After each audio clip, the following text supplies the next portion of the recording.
What's up YouTube? For tonight's video, we have an Infernape Sweep. This one was from my Best Ash Ketchum Pokemon team. If you haven't checked that one out, you should already. So this is, a lot of people did want to see this, and I thought I'd put this one up because it was pretty fun. Now, if you want any Pokemon Sweep suggestions or any Pokemon at all you want to see in action, put it below in the comment section, people. The highest thumb up comment will be the winner. If you think you got a really badass strategy, put it in there below too. I love reading through the comments, and you never know, your idea could be featured. So this one was a fairly long battle, and I was actually using my theme team, and I actually wasn't even going for this one. I will explain the Infernape set throughout the video. Now, make sure you stick around for this whole thing. There's some very, very funny stuff towards the end. I can guarantee you'll get a good chuckle out of it, and I'm also going to explain my set a little bit more in depth too. So we have, anyway, this was just a normal battle. So we had a Lunatone lead against my Kingler. Now, this was the special Potato Berry set, so it was really good, guys. Anyway, so we have a Bombasnow coming out, which is a big problem, especially against a lot of the Pokemon on my team. It's going to have the Snow Warning. Obviously, I went for Surf on the lead because that was super effective against Lunatone. Now, this was a max special attack, max speed Kingler. So it's going to do monkeys to the Bombasnow, which is fine. So I was a little bit worried about a Wood Hammer, so I had to swap out here for my Kingler because it was going to get wrecked. So I decided to swap into my Snorlax instead. Now, we have a Mega Bombasnow against a Snorlax. I was like, oh, this is going to be interesting. Also, people, I've got a stream coming up tomorrow. I'm very, very certain about that. I'm going to do a battle stream, and I think I might give some of those shiny Dialga I showed on my video yesterday. If you guys didn't check that one out, you should. I got some shiny Dialga, multiple shiny Dialga to give out, and I might do a battle and Dialga give out stream. We haven't done a stream for ages. Plus, YouTube's added a couple of new features into the streaming, which I wouldn't be, I wouldn't like to try out. Anyways, that'll be in your subscription box tomorrow. Make sure you subscribe, and it should come up there. If it doesn't, I'll post it on Twitter. So just make sure you follow me on Twitter too, Pimpnite YT. Go there. It's in the description of the video. So anyways, we have the Hyper Beam Kingler. Now, these were moves. I kind of based a couple of these moves around the anime, and Bombasnow actually lived this one, and it's going to use Rest. I'm like, oh, so this is really bad. I couldn't do any damage to this thing at all, and I was on Hyper Beam Recharge. So I had my Infernape in the back thinking it would be good swapping for this set. Unfortunately, it wasn't actually packing a normal stab move, so I was thinking how I was going to go about it. Anyway, so we have the Mega Bombasnow. It's going to be a bulky Sleep Talk Rest there with Woodhammer, and it gets Woodhammer on the first go, and yep, bye-bye Kingler, not going to live that one. That's definitely going to go down. Woodhammer is a very, very strong attack as well. It's got nice base power. Okay. So, I was thinking, well, I might be able to swap something else in here. This is way before I was thinking some other options before swapping in my Inferno. So, we had the Crocodile. This is also a special Crocodile. It's going to be the Focus Energy Scope Lens set. It was quite interesting. I had Dark Pulse, Focus Miss, and I think I just did another coverage with like Earth Power. Anyways, I was actually going to include this one in my bloopers, but the video just was already really long anyway, so I decided to put it into this video. So it gets Sleep Talk Rest, so they basically do what I do every time. Now I'm going to go, I went for the Focus Blast instead. The Mega Bombasnow is going to go for Ice Shard. Obviously it's going to get outspared by me. It's a 3-hit KO against me, and Focus misses. So I'm like, damn, that's, that sucks. I really wanted that kill because that would have done a hell of a lot of damage to this thing, maybe even take it out. Anyway, so the Mega Bombasnow is going to go for another Ice Shard. Focus misses twice in a row. Oh, so by this time the salt's starting to build. And I thought, well, it might be a good opportunity to send in the Infernape and see how it goes. All right, catch you after the sweep for an explanation.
All right, people, I hope you enjoyed that one.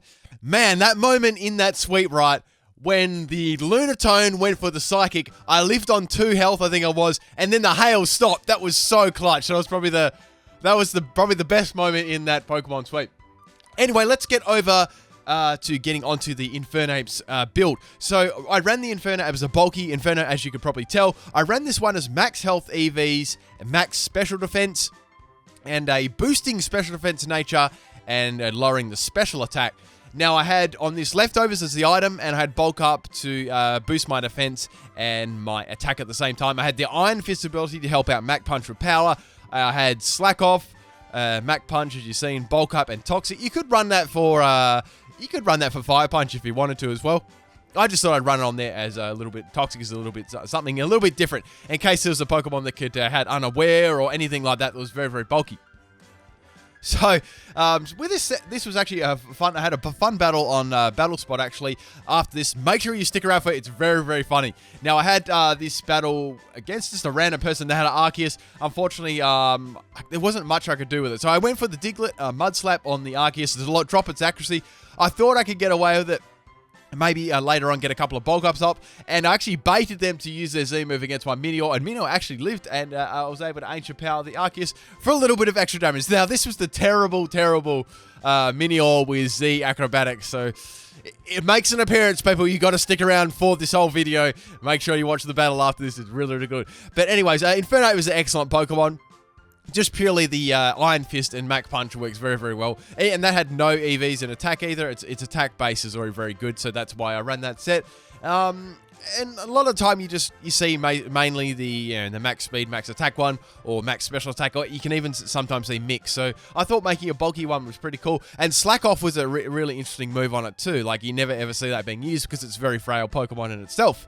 Okay, so anyways, I finally got rid of the Arceus. I got one bulk up. I made use of the Mud Slap earlier on from the Arceus, and now we have the Charizard X. So I was like, yeah, this is problems. It outspeed me, and it's going to go for the Outrage. Actually, tank an Outrage. I'm able to get off the Toxic against this. However, I've only got one bulk up on the Infernape, which is not going to be enough to take out the Charizard. Even with a critical hit, it definitely wasn't enough, and I come up with so many counters like Primals and things like that. But hope you guys enjoyed this one. Make sure you watch this. This was very, very funny. I guarantee you'll get a laugh out of it. Peace.